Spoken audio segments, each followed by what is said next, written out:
Kevin Singh. Kevin, an introvert, way more of an introvert than me. Um, Also, Kevin has a learning disability. He has a pronounced stutter, or he did at the time. And he says that my career coaching helped him improve his stutter, which I don't believe, but I'll take the compliment. Um, so Kevin, he was getting a degree in a certain major, but he didn't want to go into that field. He was just doing it because that was what he signed up for. But he changed his mind on what he was interested in. In his mind, he thought he really wanted to be a sports agent. So we do one of the first steps we do in our program is we make a top 10 list of the companies you like to work for. And so he, on his top 10 list, he has the agency for Tom Brady. So for those of you who aren't sports fans, Tom Brady is the quarterback of the New England Patriots, all-time winningest, and he might be considered the greatest football player of all time. Well, his agent is a guy named Don Yee, who who works out of L.A. So on Kevin's top 10 list is this company called Yee and Dubin. And so so one of the strategies that we teach is email, phone call, email, and you spread it out 3 days apart. So Kevin sends, and we give exactly what to put in the email, what to put in the subject line, what to put in the body, exactly what you put in, how you have to have your email signature. And so he sends email number 1, no response. Waits 3 days, sends email number 2, which is a shorter email, gets no response. The next step in the process is to make a phone call, which most students get scared about and never make, and they just give up. But Kevin didn't. He actually took the coaching, and 3 days later, he made a phone call. So he calls. He gets to the we don't have any secret potion to get someone's cell phone number or direct line. You just get the main line. You call the receptionist, and you ask to get transferred to the person. So he calls. He gets transferred. He leaves a voicemail for Don Yee. Didn't pick up, but he left a voicemail.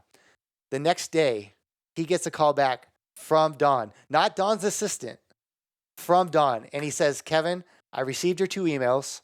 I also got your voicemail.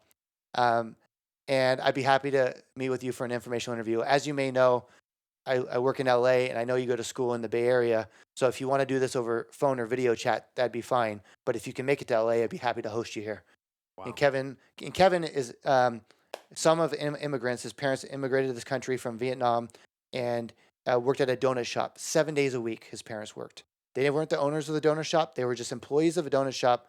His dad would wake up at midnight every night to go put the donuts in the oven. And his mom would wake up at 3 to get to work at 5 so she could start serving customers. Wow. To provide for a better life for him and his sister. And Kevin says Kevin had an uncle who actually also worked at a donut shop in Riverside, and who had so he said, Don, yeah, actually I can make the drive to LA. I have an uncle who lives in Riverside. I'll spend the night there and I'll drive back the next morning. So Don says yes. Don Yee is so impressed that Kevin made this effort and then conducts himself well during the information interview that he left his informational interview. He left there, met the guy. He left there with a paid internship, a summer internship. Just amazing stuff. Can you imagine what it was like for Kevin to drive home and call his mom and dad and say, I just landed a paid internship with the agent for Tom Brady? I mean, that's, dude, I'm just smiling because I'm just thinking of just the story and just his family background, and just, how so many people could maybe in his shoes could just think that's impossible. I could never get that job. And these soft skills or these invisible skills that you're teaching, you're helping people reach that area in their life, that fulfillment that might have thought, there's just no way of obtaining. Just such a cool story. Thank you for sharing that. And the cool part about both those students I just mentioned, first generation college students. Wow. They didn't, until they didn't know what they didn't know. But as soon as they learned what was possible and they weren't afraid to step out of their comfort zone, amazing things happened.